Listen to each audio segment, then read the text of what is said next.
תודה נחמה ווורה. אנחנו מתחילים את הפגישה היום. היום זה יום שני, אם אני לא טועה. יום שני, 13 במרס. 11. אוי, סליחה. היום זה יום שני, 11 במרס 2024, ואנחנו מתחילים להקליט את הפגישה הזאת במסגרת Learn Yiddish and Yiddish Literature Online, ולפני שהקלטנו, כמה דקות קודם, דיברנו על בת מצווה, איך כל אחד מכם עשה או לא עשה בר מצווה במקומות איפה שהוא נולד או חי. אני רוצה לסיים את הדיבור על זה, על ציון טקס מעבר, כי בר מצווה או בת מצווה זה טקס מעבר. לא יודע איך אומרים את זה באנגלית. אולי נחמה תעזור. איך אומרים טקס מעבר? מילדות. אני לא יודעת מה זה בעברית. טקס מעבר זה כשעוברים מילדות להיות נער, מבחינה סוציולוגית. Rite of passage. Right, a rite of passage, בדיוק. Or their adulthood. Adulthood, to become an adult. אוקיי, אז אצל היהודים, כן, בעבר, אני מקווה שעוד היום, ומה שאתם סיפרתם, זה אומר שגם זה קיים, היה קיים כשהייתם צעירים. כאשר הנער הצעיר עובר ביהדות מילדות, הבנות בגיל 12 והבנים בגיל 13, אז יש בת מצווה, יש בר מצווה, וזהו מבחינה סוציולוגית, a rite of passage, כן. a rite of passage, שהחברה מציינת בזה שהאדם הצעיר נכנס לתוך החובות שלו אצל היהודים כיהודי. ואצלי,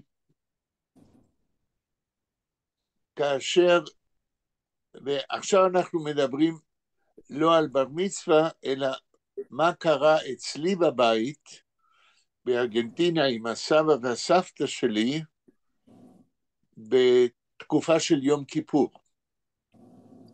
סבתא שלי הייתה עושה מאפה. איך אומרים מאפה באנגלית? היא הייתה עופה. היא הייתה עופה עוגה. בקראי. הבקראי, כן. בתקופה של יום כיפור, לפני יום כיפור, היא הייתה עופה שני סוגים של עוגות. סוג אחד, היא הייתה עופה עוגה בצורה של סולם, a ladder. וסוג שני של עוגה בצורה של כף יד. כן? מישהו יודע מה זה מסמל? What is the symbol of the leather and the hand?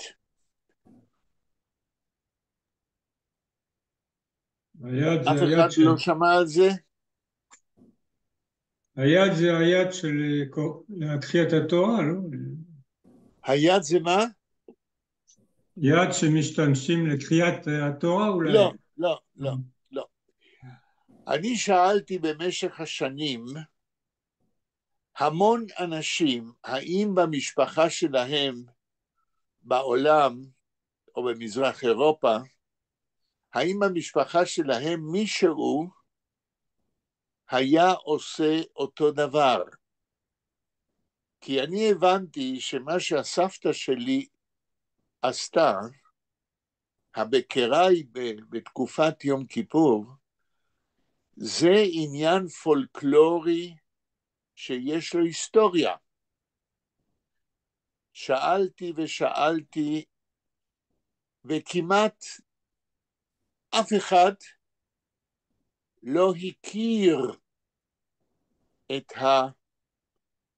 המנהג הזה. היה אדם אחד ממזרח אירופה, ידיד שלי, שכיום הוא צריך להיות קרוב ל-90, שהוא זכר שבמשפחה שלו, בתקופה הזאת היו אופים מאפה בצורה של סולם, אבל הוא לא זכר בצורה של יד. וההסבר של הסבתא שלי הוא הסבר פולקלורי מהפולקלור היהודי, שאני בטוח שיש לו היסטוריה, ושעם השנים במאה ה-20 שכחו. וההסבר של הסבתא שלי היה כזה. מה מסמל יום כיפור בדרך כלל אצל היהודים? אותו יום, אותה תקופה, כאשר בשמיים מחליטים מי יחיה ומי ימות, מי במים, מי בשריפה, ומי יחיה בשנה החדשה. ואת פסק הדין הזה מן השמיים, כן, רושמים על פתק. איך אומרים פתק באנגלית? A note. A note, חתיכת נייר, ששם כתוב גזר הדין של אלוהים על גורלו של כל אדם ואדם בשנה החדשה. עכשיו, הסולם והיד. אמרה לי הסבתא, מה זה סולם? מה זה a סולם? letter. Oh, a letter, okay, okay. כן. אז אמרה לי הסבתא שלי, שהסולם והיד זה כדי לעלות בסולם לשמיים, it's a symbolic, ולקחת עם היד את הפתק, איפה שכתוב מה יהיה הגורל בשנה החדשה לכל אדם ואדם. עכשיו, זה לא המצאה, it's not an invention of my grandmother. בארץ ישראל יש אותה tradition, ובעברית קוראים לפתק הזה פתקה טבע, פתק טוב. כן? זאת אומרת, המסורת הזאת, הסימבולית, לעלות לשמיים ולקחת את הפתק, את הנוט, כדי לדעת מה גורלו של כל אדם בשנה החדשה, קיים בתרבות העברית ובמדינת ישראל ובארץ ישראל. אתם לא שמעתם על זה במשפחות שלכם? לא? לא, לא. מעניין. זאת אומרת, אתם קבוצה של לומדים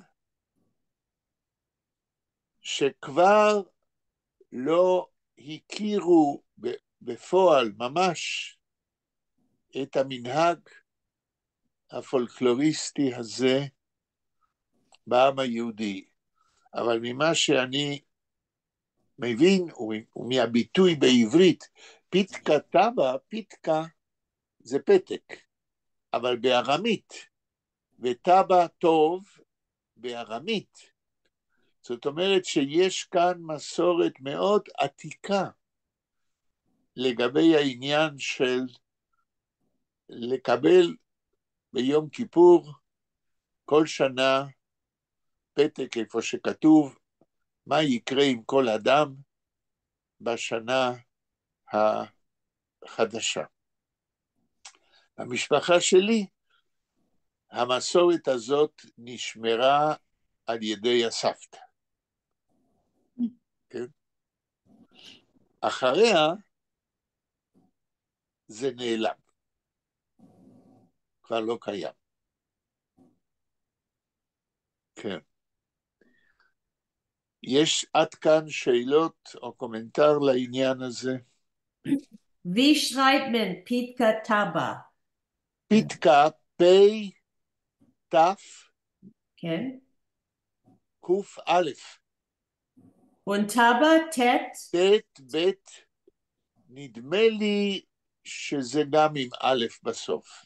Okay, okay, dann. זאת אומרת, זה אורתוגרפיה בארמית. Okay. ומי שרוצה ויש לו אפשרות יכול לבדוק במילון או באינטרנט, כן? איך מסבירים מה זה פיתקה טבע. יש לכם אפשרות להסתכל? ורה, דניאל, נחמה, אימי. ננסה. כן, תנסו. אם נצליח טוב, ואם לא, אז נמשיך.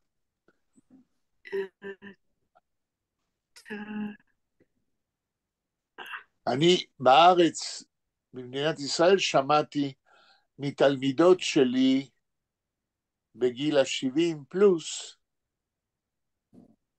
את הביטוי פיתקה טבע, ושהן מכירות את העניין עצמו. כן. חוץ מאימי מישהו מנסה גם? Let's see, or something, or Rambam, Hoshana Rabbah, כתוב באינטרנט, כן.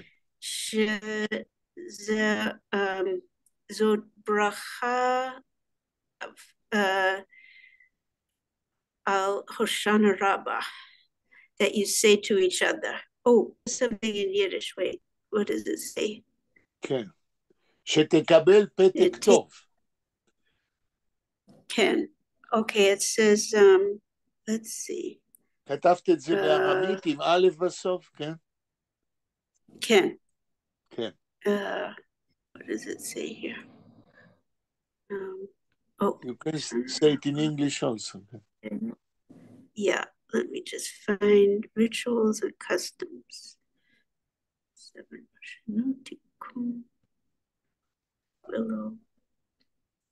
עוד מישהו חיפש? הוא מצא, או בינתיים יש לנו רק את אמי. דניאל, ניסית? דניאל שומע? כן, אבל אין לי את לא יכול. אוקיי. נחמה, ניסית? לא, אין לי מילון בעברית. ורה, ניסית?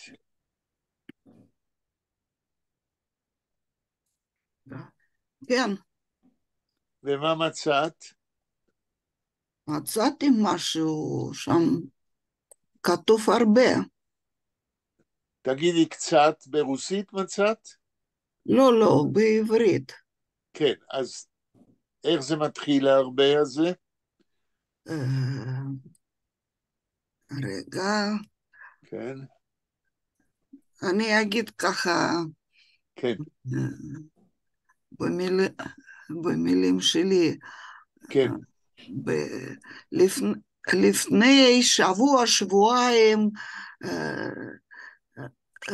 של הושענא רבה. כן. אני אקרא. צאצאים המינים נוהגים צאצאים.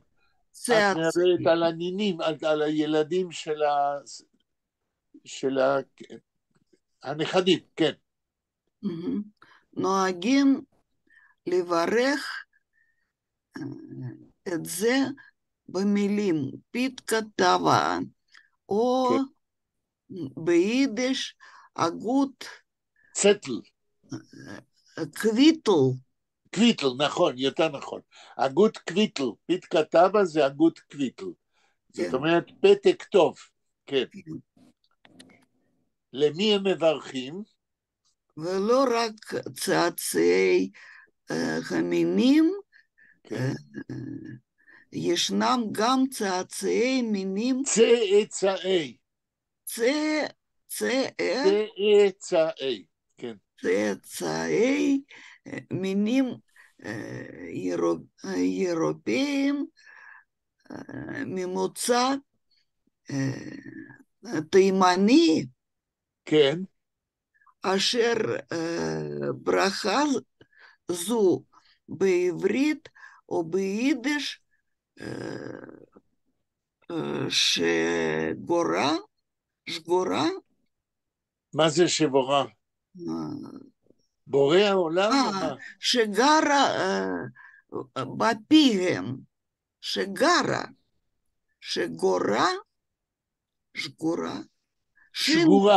שגורה בפיהם, זאת אומרת, הם אומרים את זה כל שנה.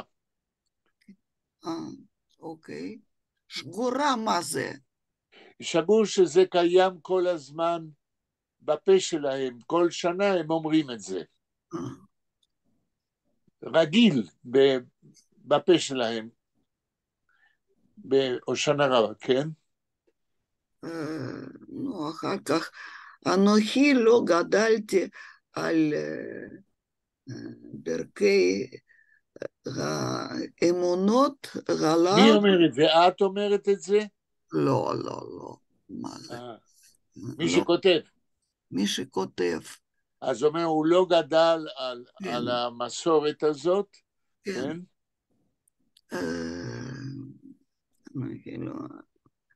הללו, ולכן לא ידעתי במה דברים אומרים. אמורים, אוקיי. אז יש לנו כאן מה שאמרתי קודם, שיש חלק בעם שלא מכיר את המסורת הזאת, אבל הוזכרו כאן תימנים, ואם גם אצל התימנים הדבר נמצא, נראה שהעניין הוא עתיק מאוד. אימי, מה את יכולה להוסיף ממה שאת מצאת? שום דבר. מצאת אותו דבר?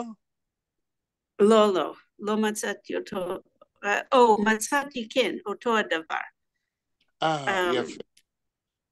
כי חיפשתם באותו מקום. אז אם אנחנו מסכמים, if you resume, מתברר שכיום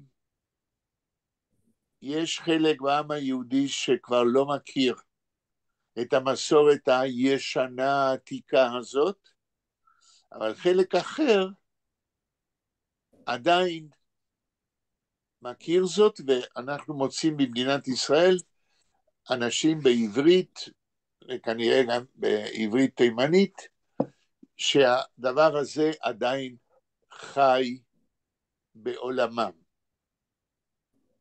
ואני רוצה להגיד, הקומנטר שלי על מה שאנחנו אומרים, שיש לי הרושם, I have the impression, שהפולקלור היהודי, המנהגים והאמונות העממיות of the folk, במאה ה-20, המשקל של הפולקלור פחות ופחות כבד בתרבות של היהודים. כנראה שהפולקלור ממלא תפקיד יותר קטן במאה ה-21, ואני שואל את עצמי ואני שואל אתכם, אני לא יודע את התשובה, אני רק יכול לנחש, מדוע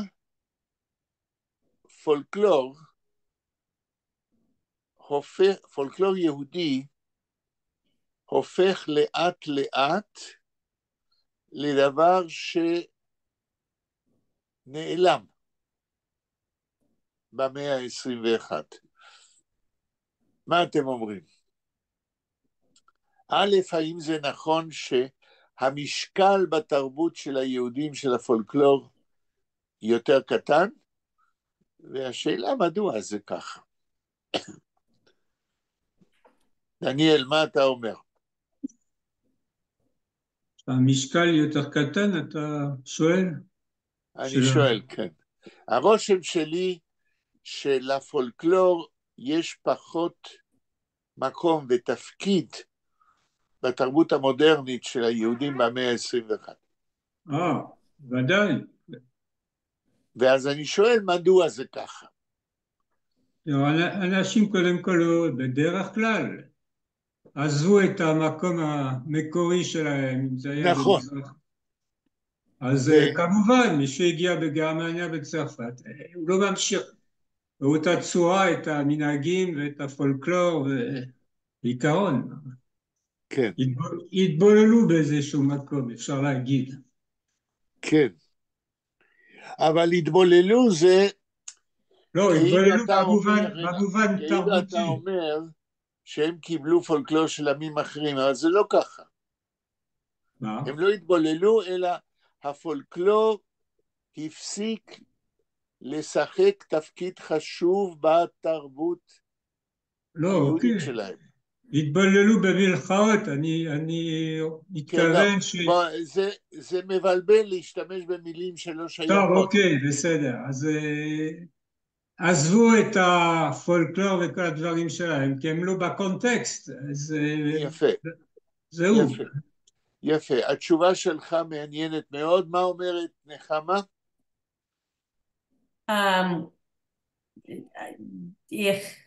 Ich meine, als mein Bobbe hat getan das und gebackt das und ich habe ihr nicht gefragt, für was. Ich gedenke, als, you know, sie hat getan etliche Sachen, aber ich weiß nicht für was und von wann der Minhag kommt. יפה, יפה. Das heißt, Nechama, der erklärt uns, she's explaining how came that there was a tear in the consecutivity of the tradition. And Nechama says she knows that her grandmother did things which were special things, but she didn't ask why. And this is the point where the tradition dies, because there is no continuity. So Nechama's explanation is very interesting. Because what Nechama says is that the new generation, the grandchildren, cease to ask, like in Seder Pesach. In Seder Pesach, the whole Seder is because there is a tradition that you should ask why we do what we do. In the Seder Pesach, it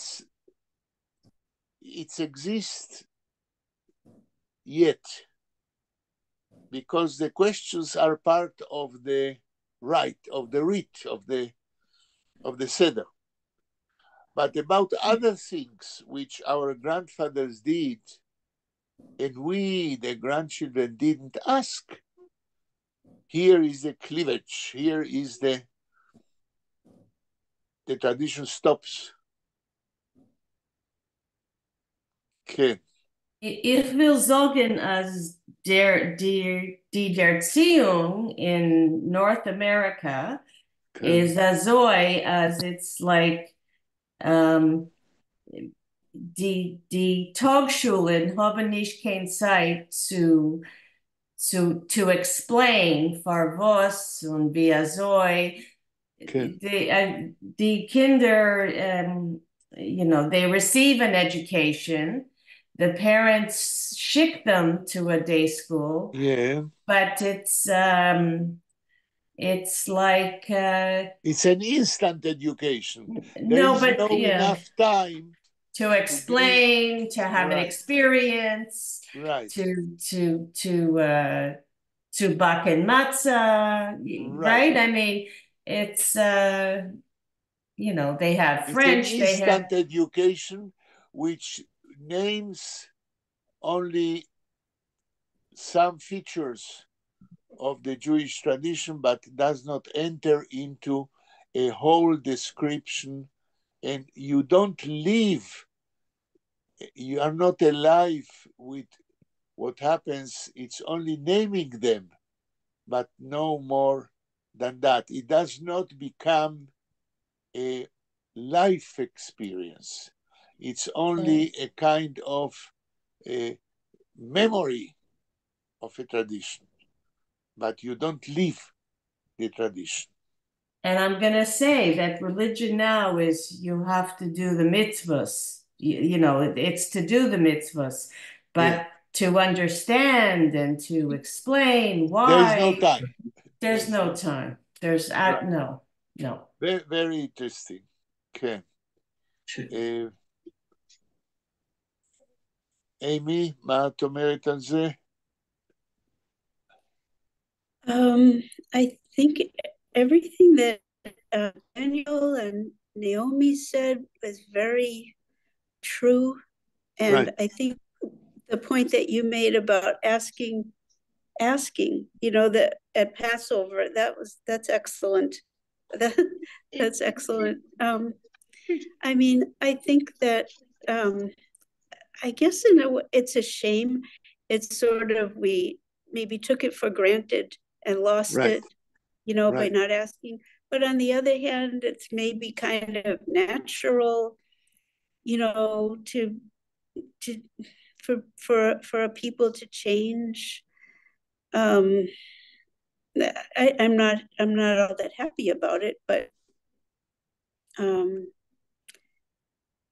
you say it can be natural for people to change the way they relate to their identity. Yeah, and they start new traditions that we don't realize until we look back and see. I think things just happen, and then we look back and we study and we discover what happened.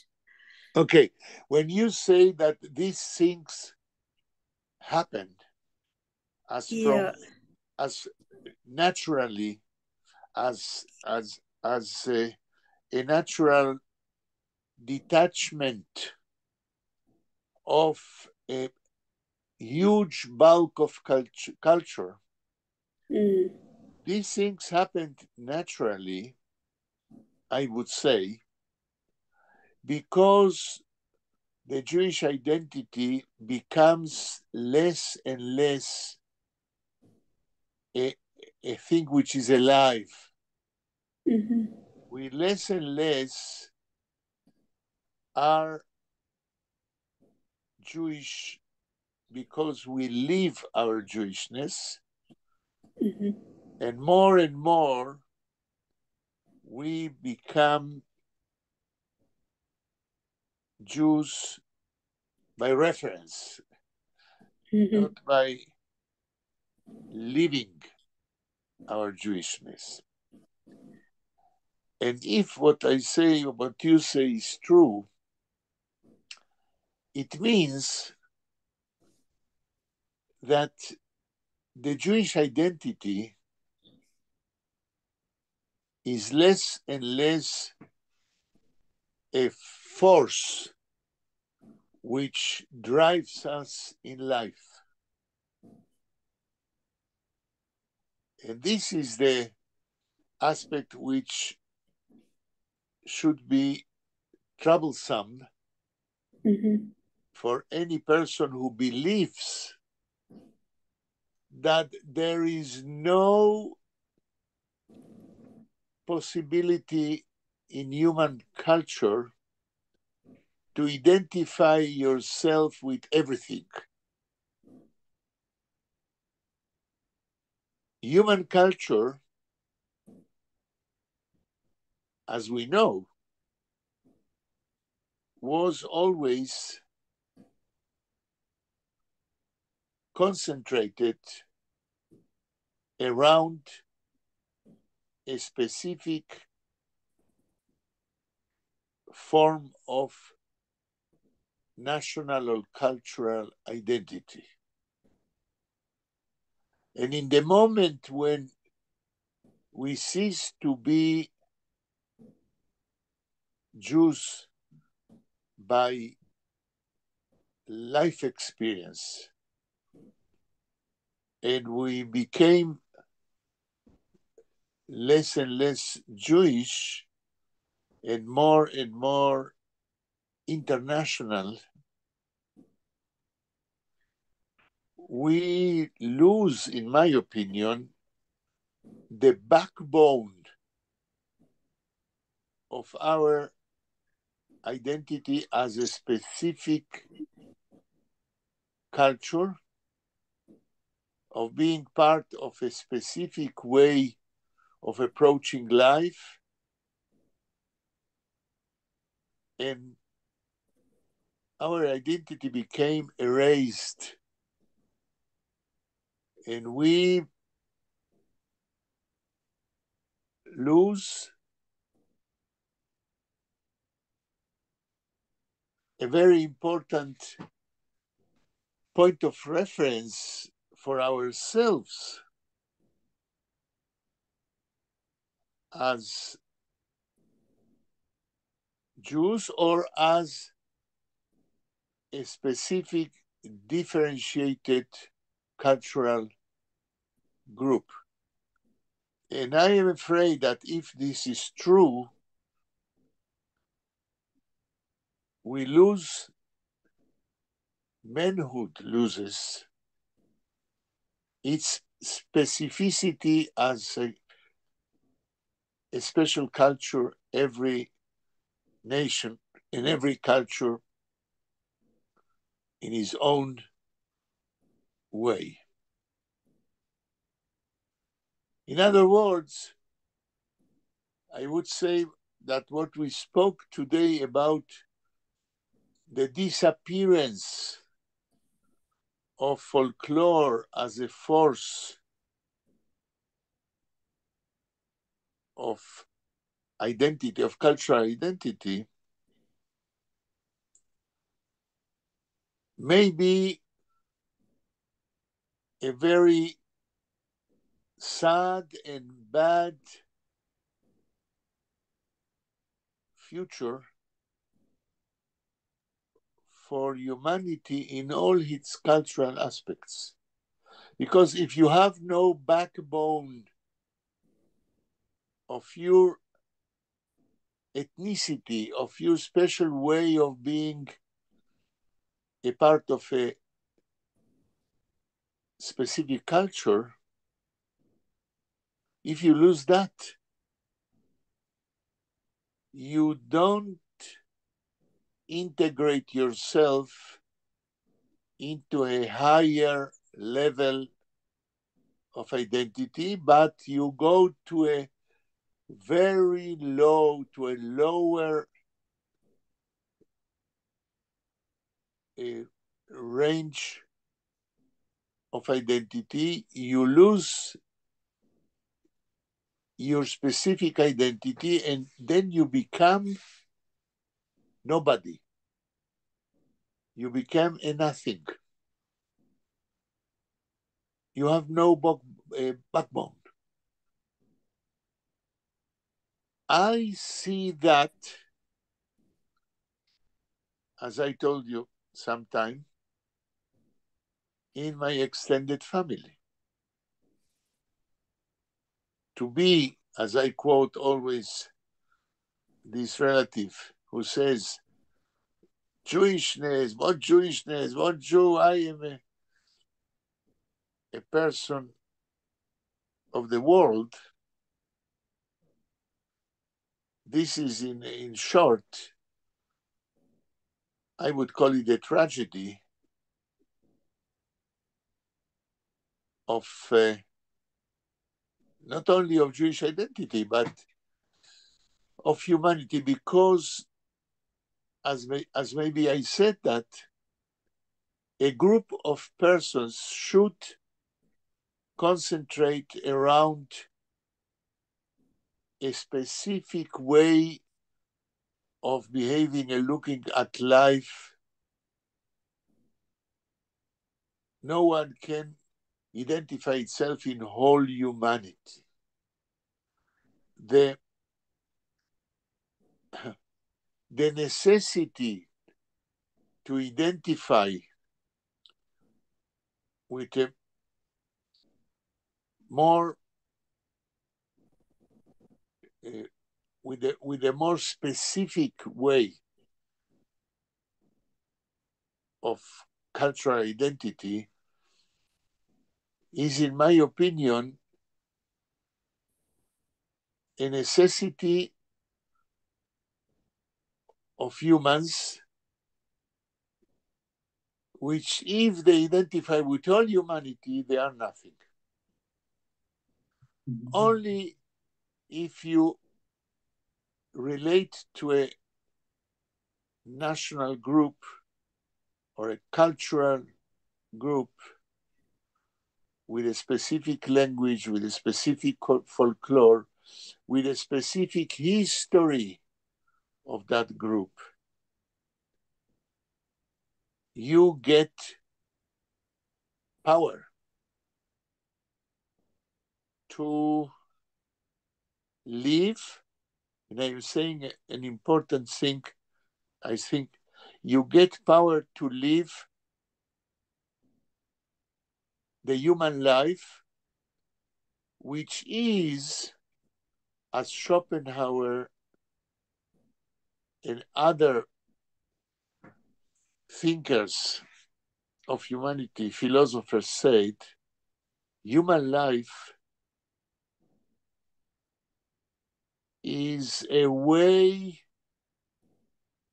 to cope during the life with suffering. All the culture of people in the world is a way to cope with the fact which cannot be denied and which regulate human life. The fact that suffering is one of the situations which permit all our life since we are born and until we die.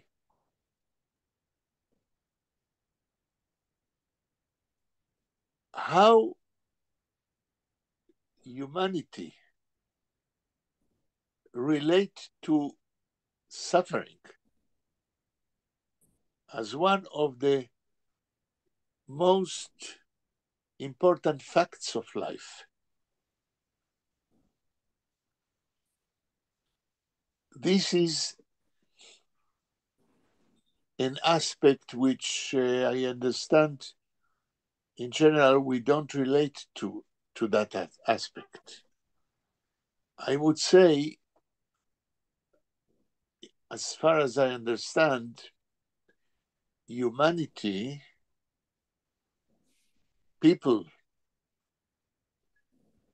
who live how much they live, try to escape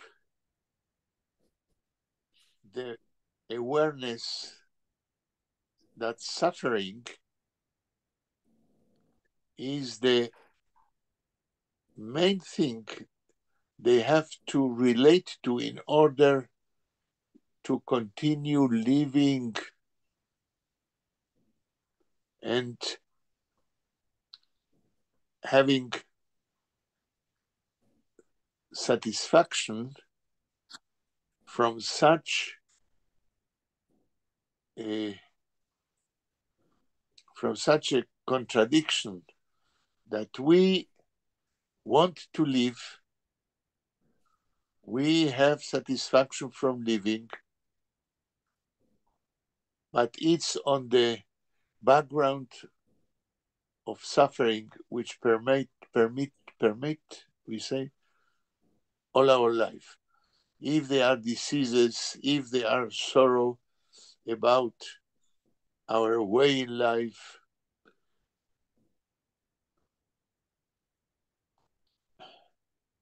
in other words, I would risk to say that human culture and identity, Jewish identity or other identities, they are a way to cope with the fact that life is suffering. מה אתם אומרים? נחמה. I'm going to say that from what I understand, suffering in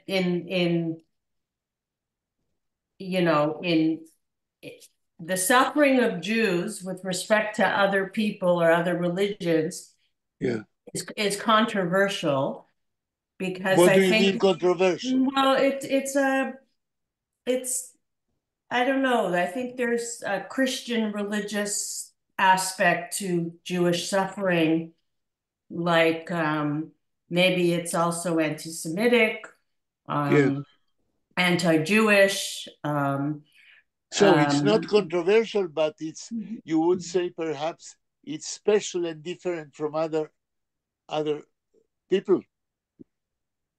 I don't know, like if one believes Jewishness is particular, or if they're, so-called chosen, or some people think, alle seien gleich, right? Okay. I mean, it's right there is a difference in humanity between Jews themselves, right? I mean, I don't know. I've heard the argument, wir seien alle gleich, Gelle, heute. You speak about the socialism. Yeah, I mean, I come across them. This is what they say. This is what they believe. And I have a hard time either understanding them or be accepted by them. They're very, forceful with their. Who are them? Means them. The Bundes, the socialists. I was, I'm in a group, in a reading group, and one of them said, because, we're all universalists. Well, I mean, okay, like he can speak for himself. He can't speak for me. I mean, right. We're all universalists, So I'm thinking, so why are you reading only Jewish writers? You might as well just read all writers, Jewish, non-Jewish. I mean, why are you called the Jewish Writers Group? I mean, right there. You say, with what you're saying, that the Bundists are contradicting themselves, because if we are like all humanity, you say, why do you read only Yiddish writers? They're particularizing what they read. So already that's Right. being particular. Yes. But then they call themselves, oh, we're, universalist, da, da, da, da. Okay. And it bothers me because, okay, I understand suffering of everybody, but I also understand that others don't understand our suffering or don't care, Very, very so interesting what you say. like, so, and I'm going to say, when I took a course about the Holocaust, I remember the professor saying in Auschwitz or somewhere else, I don't know, one of the camps, Yes. the Carmelite nuns Yes. put, I don't know, their Carmelite matzevas, or to Good. remember the Jew. And I find, like, who's to tell me about my suffering? I should know about my suffering. Right. What chutzpah the Carmelite nuns have Ken. did you hear about that? The Carmelite No. nuns? No. Okay. I heard about that. I don't remember the details, but I remember that there was a controversy. Did they have to leave? Did they let them stay? I don't know if they left or they didn't leave. I'll have to but look again. Yeah, that was interesting. I forgot about that.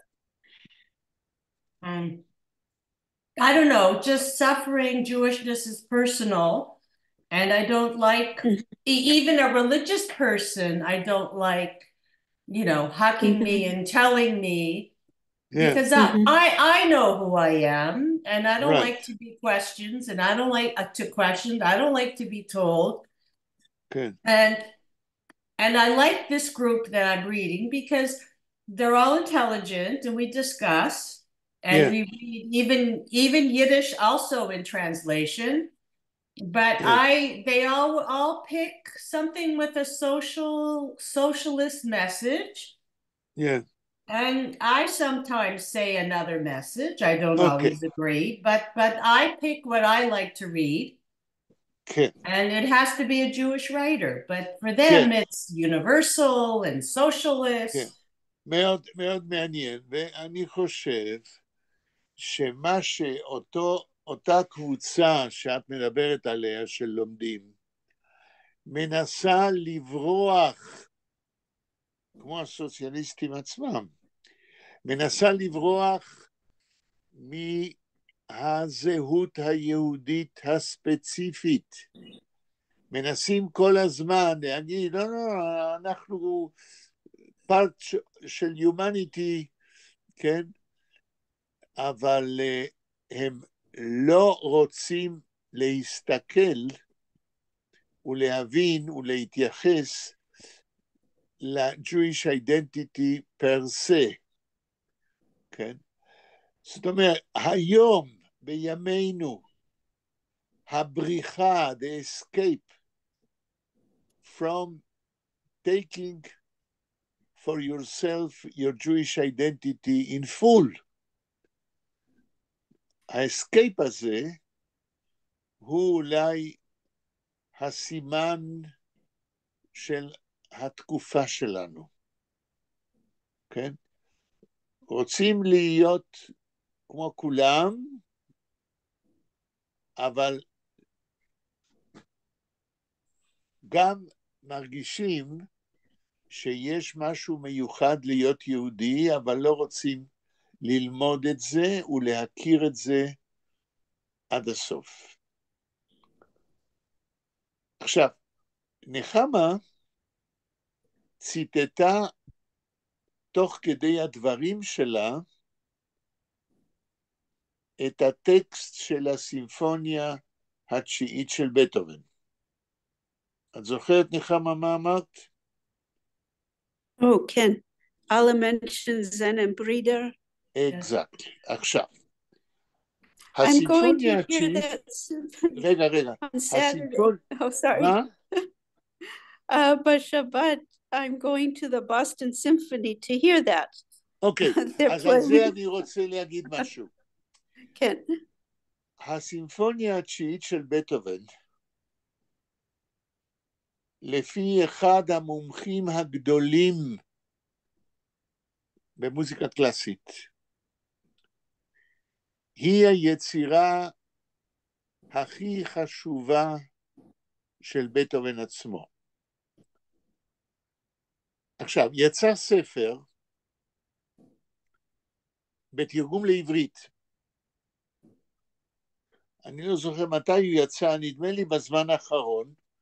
הספר נקרא למה בטהובן. כן?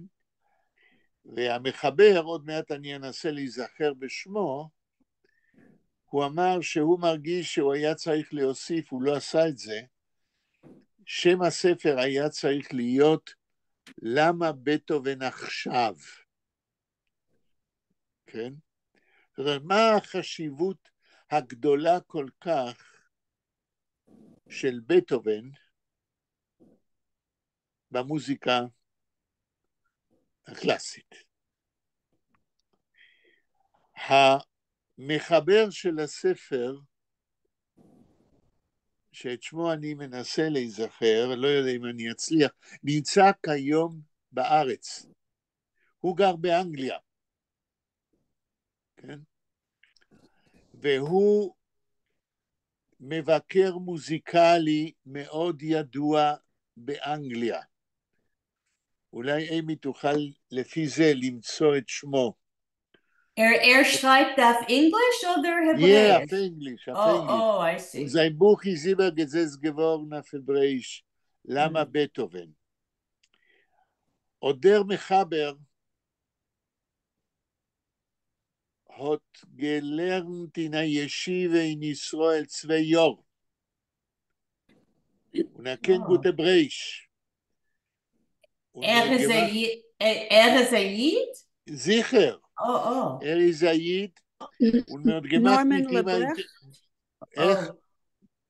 Norman Lebrecht? נכון, נורמן לברכט.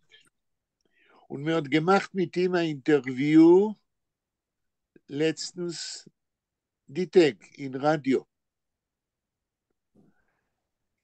I recommend, וגם אני אקנה את הספר למה בטהובן.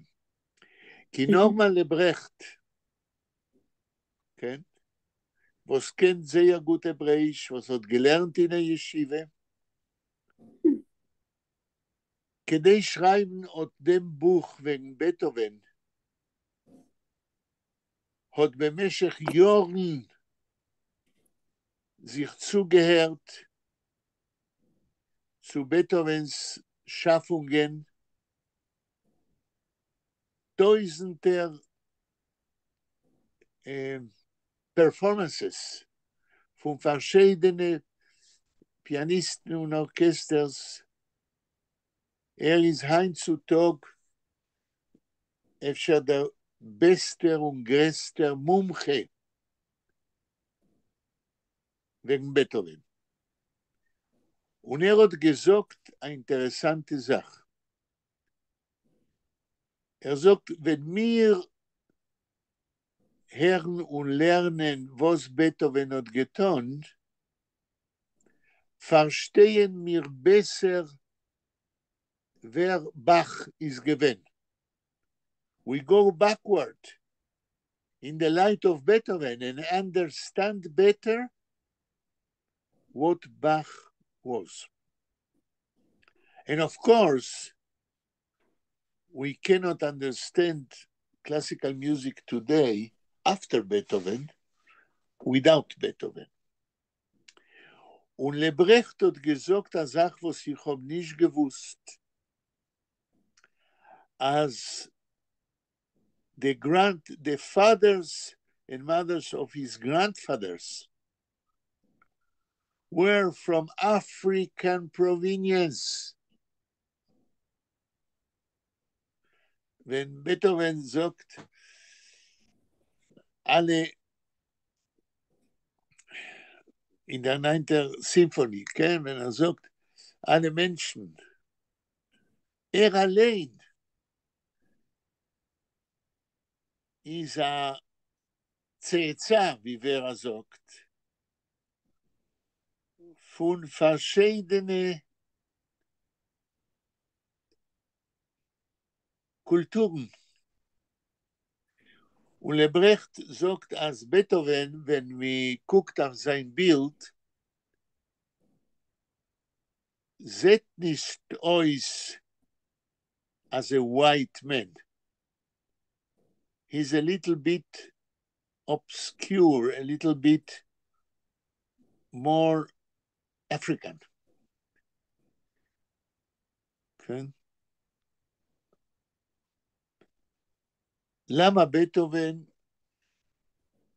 ist ein Buch, was ich will das suchen auf Hebräisch, was sieht uns, das ist ein Buch geschrieben von dem größten Mumche wegen Beethoven, aber Lebrecht kennt euch jüdische Kultur, kennt euch religiöse jüdische Kultur und kennt euch die Weltkultur. In dem Interview mit ihm ist gewesen sehr, aber sehr interessant zu sehen, einen intelligenten Mensch mit einer sehr breiter Kultur. כן.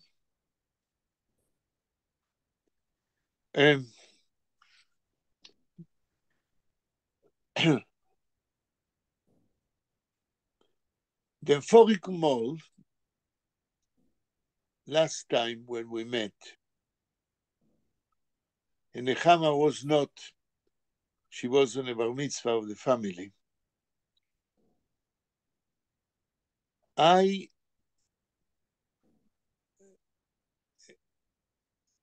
spoke for an hour and a half together with our group, and we comment together interactively about a topic which in general we don't touch it deeply. We spoke between us for an hour and a half about only one phenomenon in the Yiddish language. And I tried to explain what this phenomenon apports to understanding of Yiddish. And the phenomenon was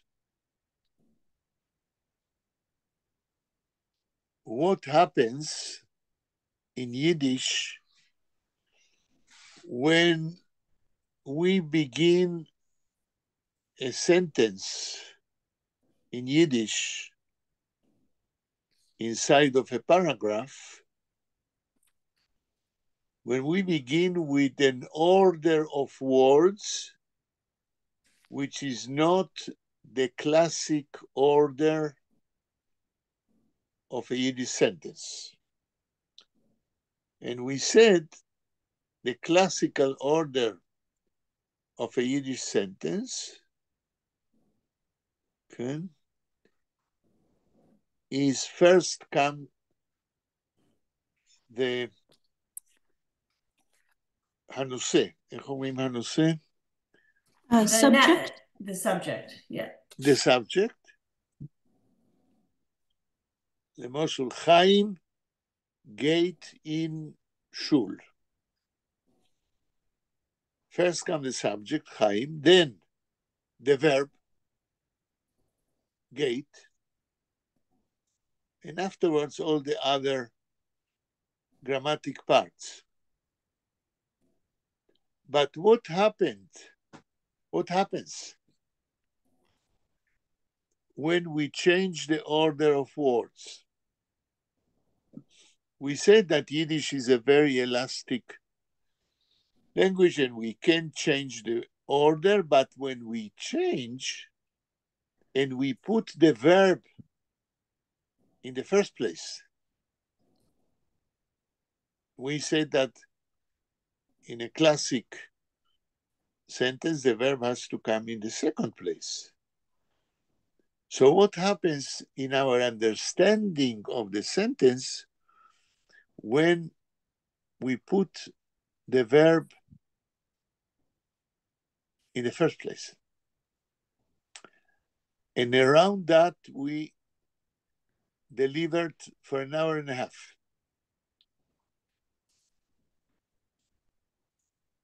Someone who was in the former meeting can resume and say what we learned, if we learned something, what happened when the verb comes in the in the first place. למשל, kann man schreiben, geht Chaim in Schule? Oder geht Chaim in Schule, ja? Das ist... נכון. וכמה זה שונה מחיים גייט אין שול.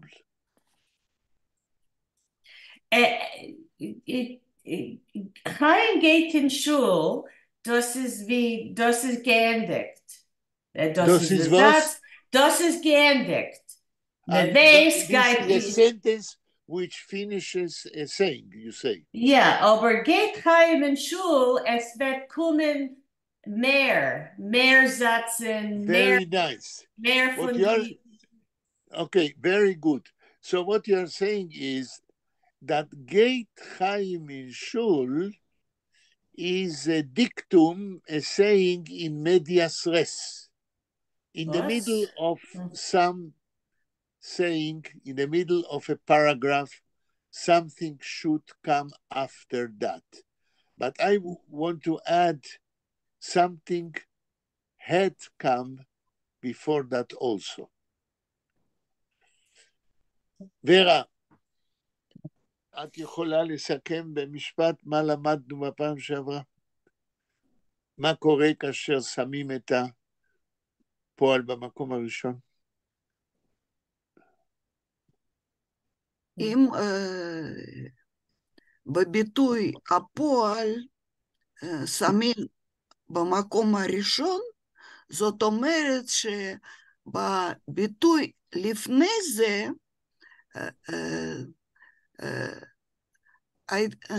הייתה איזושהי סיבה שדורשת יפה. דורשת שנקדים את הפועל בגית חיים משול. כן. אז נחמה אמרה משהו... לא, סליחה. כן. לא דורשת. זה בביטוי הראשון, זה סיבה, יש סיבה למה אנחנו יכולים בביטוי שבא מיד אחרי, שהביטוי הזה מתחיל מהפועל. נהדר, נהדר. תני עכשיו לסכם. נחמה אומרת שלהקדים את הפועל מבשר שעוד מעט יבוא משהו בהמשך. ורה אומרת שכשמקדימים את הפועל אומר לנו שהיה משהו קודם. ושתיהן צודקות, מכיוון שלהקדים את הפועל, אני קראתי לזה in medias res, זה באמצע הדיבור. יבוא משהו אחר כך, והיה משהו קודם. שתיכן הסברתם באופן כללי, בצורה מדויקת, את העניין. האם מישהו רוצה להוסיף? Ja, ich will sagen, als wenn ich lehen oder geht Chaim in Schule, und es wird sein ein und geht Chaim in Schule, it's like sort of an adverb, like describing it's more like a description. It's not so much a subject Okay. it's more Okay. like a description, like טוב, זה ברוח הדברים שאת אמרת קודם. בסדר. האם מישהו חושב שאפשר להוסיף משהו על זה? מה קורה כשמקדימים את הפועל? כן. I think just to add to what Vera was saying, Yes. that the הביטוי הראשון זה כמו סיבה, ואחרי כן. יכול התוצאה. יכול להגיד לכן יפה. כקיים. יפה. בסדר גמור. אז אני רואה שהשיעור הקודם הצלחתי קצת להסביר את הדבר המעניין הזה, מה קורה כשמקדימים את הפועל. Ich will fragen, ob Jehoash hat geschrieben einen Satz von seiner Übersetzung, wie mit Poal, a verb. Ja. Okay, ihr fragt zum Gefinnen in der Übersetzung auf Jiddisch von Jehoash, die Übersetzung von Tanach, עזה מין construction, עזה מין Satz. In dem Moment kann ich nicht sagen, ich meine es nicht, aber ob wir wollen das treffen, weil wir halten ihn mittenlehnen, wird sein sehr interessant.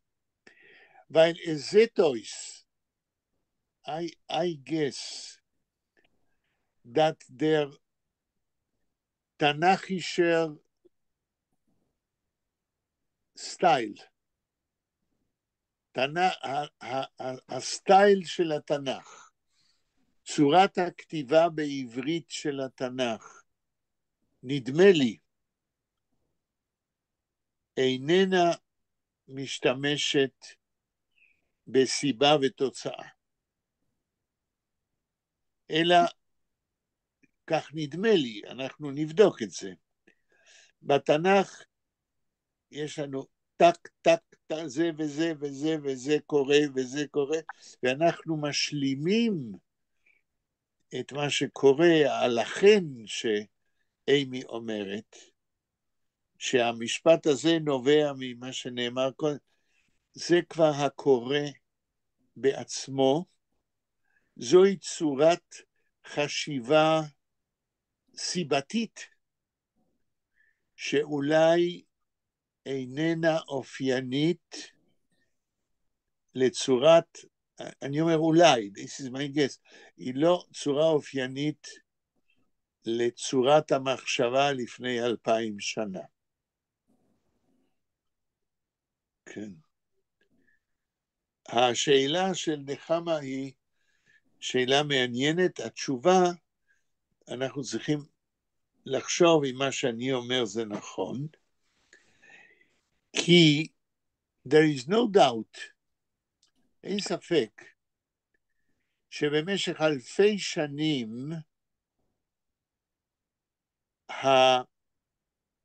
הצורה של המחשבה, והצורה של להגיד את המחשבה במילים, כנראה משתנה. כן?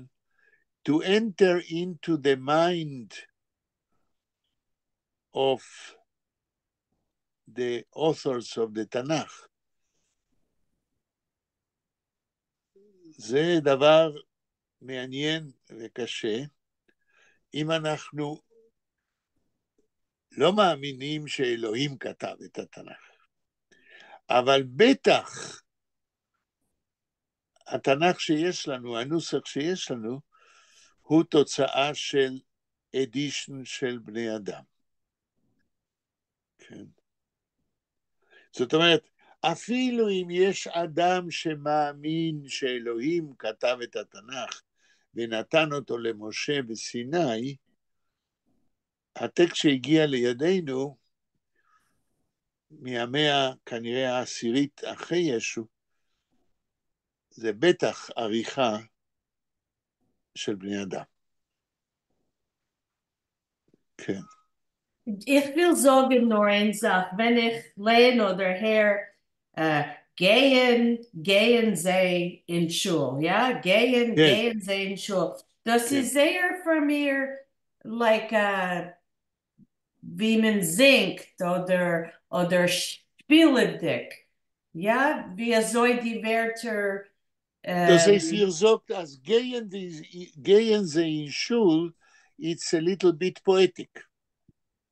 Ja, und spieledig und kennen die like the movement zu gehen, kennen fühlen und sehen, ja? כן. Ja. יפה. Ja, gehendig, gehe ich in Schule, ja?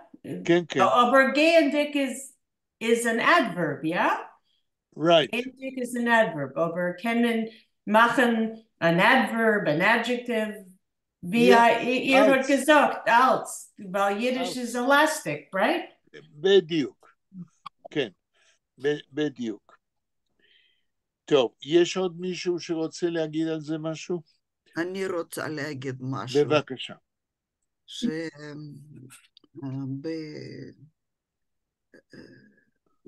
בואי נגיד בנוח. בפרשת נוח. בפרשת נוח.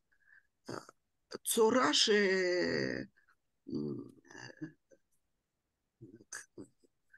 צורת כתיב בתורה, כן? לא כתיב, צורת הביטוי בתורה. צורת הביטוי, כן. היא תיאור עובדות. וראה וירא ויומא. כן, מה שאמרתי קודם, טק, טק, טק, טק, טק, זה וזה וזה וזה. זה תיאור עובדות. כן. בגלל זה אני חושבת שתרגום זה עניין אחר לגמרי. לפני 2000 שנה עוד לא הייתה יידיש. ותרגום של יהואש מעניין מאוד, אבל זה סיפור אחר לגמרי. סיפור אחר ממה? מהמקור. מה אתה אומר, דניאל? מהמקור. כן. אבל מה זה סיפור אחר מהמקור? האם ורה רוצה להגיד שהתרגום של יואש לא נאמן למקור? שיואש מוסיף דברים שאין במקור? נאמן, צורת הביטויים אחרה. אחרת. אחרת. את אומרת שהתרגום של יואש לא נאמן למקור? נאמן, ואפילו... אז מה יש פה אחר? לא, צורה. הוא לא מתחיל שהביטוי לא תמיד מתחיל ואמר אני לא בטוח, ורה. את יכולה לתת דוגמה לשוני כזה? אני אכין לשיעור הבא. זה מאוד חשוב שתכיני, כי ההרגשה שלי, אנחנו נבדוק את זה עוד מעט כשנמשיך לקרוא, שיהואש נאמן למקור ב100%. שהוא לא מוסיף שום דבר, לא משנה שום דבר, עד כמה שיידיש יכול לשקף את מה שכתוב בעברית. מישהו רוצה להגיד על זה משהו? נדמה לי שכמו שאמרת, דניאל, בבקשה. אני מסכים עם ורה, רק שאני מוסיף למה שאמרת קודם, שבעיקרון התנ"ך לא נותן סיבות ולא כלומר, זה דווקא כי התורה בעיקרון דורשת פירושים. אינטרפרטציה, נכון. אז גם תרגום וגם פירושים וכל שהם, זו המטרה. לכן זה ברור שהתרגום של יואש הוא לא משנה מה התרגום או הפירושים של רש"י, מה שאתה לא רוצה, כל הדברים האלה יש להם את כמובן, כשזה בכיוון הנכון, אם אפשר להגיד ככה, אז כל הדברים האלה יש להם את המשמעות שלהם, וזו מבחינתי המהות של התורה, שזה נותן... אוקיי. מישהו ברגע שהתחלת לדבר רצה להגיד משהו. מי זה היה? נחama, ich will sagen, als ich habe geguckt auf dem Internet wegen Jehoash und ich habe sich gelernt, als es seien gewesen etliche Schulen in Amerika, Pittsburgh, Pennsylvania, Philadelphia, etwas Stadt, also sie haben gehabt etliche Schulen, Jehoash-Schulen, sie haben geheißen. Und auf seinen Namen, und was ist gewesen etwas speziell? Die Kinder haben sich gelernt modern Jiddisch und Historie. Okay. Die Subjects haben sie sich gelernt, aber modern Jiddisch. Ja. Was das heißt in the 1920s? 1910, ich weiß nicht. Modern Yiddish. Aber das heißt, dass sie haben nicht gelernt die jüdische Übersetzung von Jehoash. Das ist nicht modern Yiddish. Modern. Okay. I don't know. עוד מישהו רוצה להגיד משהו? כן. טוב. אז אנחנו חוזרים ליהואש ולתרגום. אפשר להעלות על האקרן איפה שאנחנו נמצאים. השעה 7:20. יש לנו רק 10 דקות. ורה, את יכולה להעלות את פרשת נוח איפה שאנחנו נמצאים? ורה? ורה שומעת? We can't hear you, Vera. כן, כן. את מעלה במסך? כן. זה פסוק 22.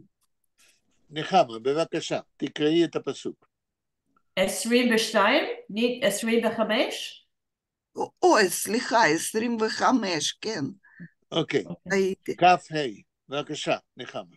ויאמר ערוך כנען עבד עבדים יהיה לאחיו.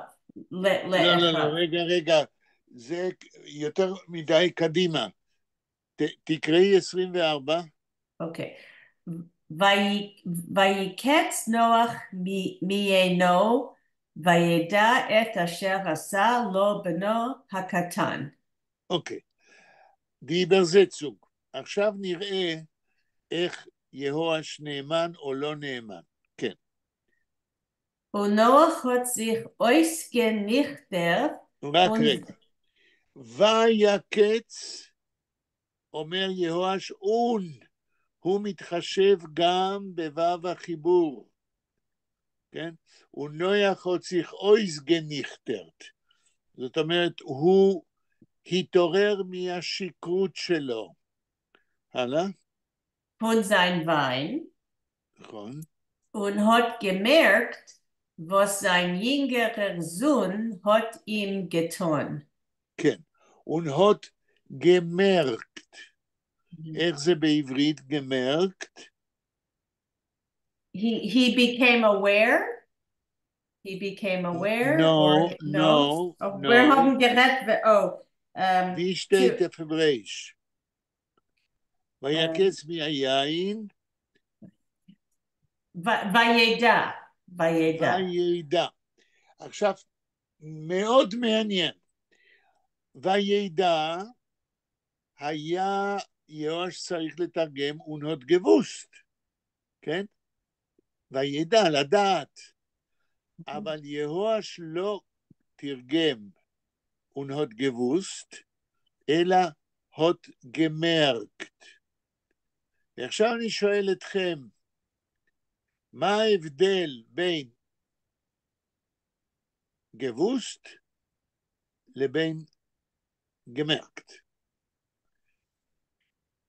Ich habe geschrieben als merken of English to discern. Right. To discern. So it's To like discern. to know like a difference between this and that, right? Sort of Exactly. to So find it's a deeper degree of knowing. Okay? like Because I say all the time, I know. yeah. But okay, I know, but I don't really understand really Yeah, like the to difference. discern, merken to discern, זאת אומרת, זה דרגה של ידיעה יותר עמוק. ולכן נדמה לי יהואש העדיף, כי לכתוב גבוסט, כן? זה לא מתאים להמשך הפסוק, מפני שנוח שם לב, discerned, הוא שם לב מה הבן הקטן עשה. אם היה מתרגם והוא ידע מה הבן הקטן עשה, זה פחות חזק. מישהו רוצה להגיד על זה משהו? מדוע אתם חושבים שיהואש העדיף לכתוב gemerkt ולא gewusst?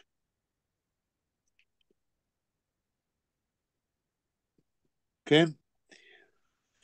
טוב, אז אם אף אחד לא רוצה להוסיף או להגיד, אני מוסיף ואני אומר, לא עשיתי מחקר לדעת איך נעזר יהואש בתרגומים קודמים מהתנ"ך. נחמה, איך זה באנגלית? He knew or he discerns? איך בתרגום לאנגלית? Oh, I don't have the English translation. אולי תוכלי לבדוק את זה בפעם הבאה. I might have it. אוקיי, בואי נראה. Let's see.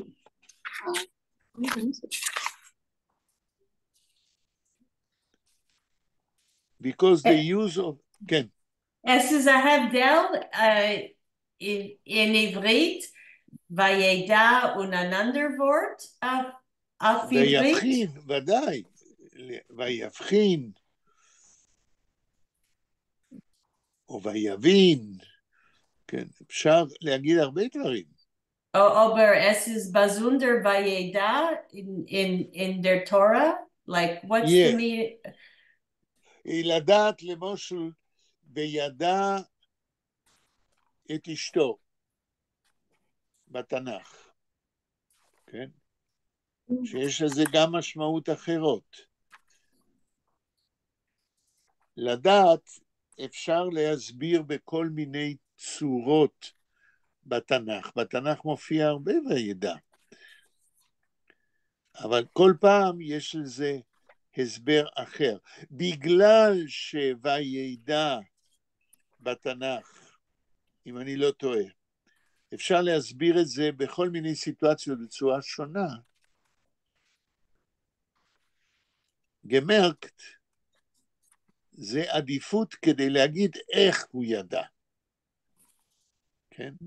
הוא יכול לדעת כי מישהו סיפר לו, הוא יכול לדעת כי הוא בעצמו, כן, ראה או הבין.